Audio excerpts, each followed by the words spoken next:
In this video, we will see how to use the mathematical equation in this Excel sheet. Okay, this is my Excel sheet. I want to use some mathematical equation.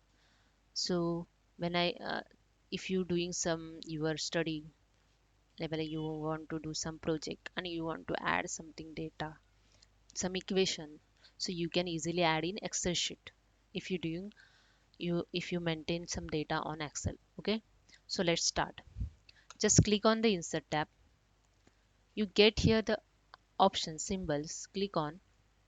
You get here the equation option, click on that. You get here the different equation of you can use easily.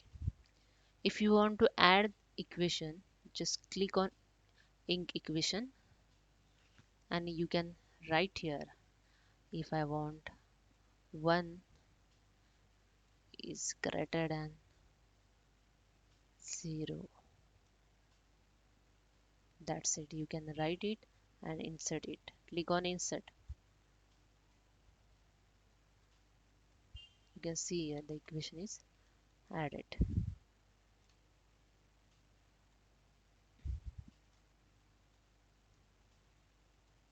Okay, that's it. You can easily add it equation and you can easily use the inbuilt equation. Those are mentioned here. Okay, that's it. Thank you so much. If you like this video, please subscribe my channel and like it.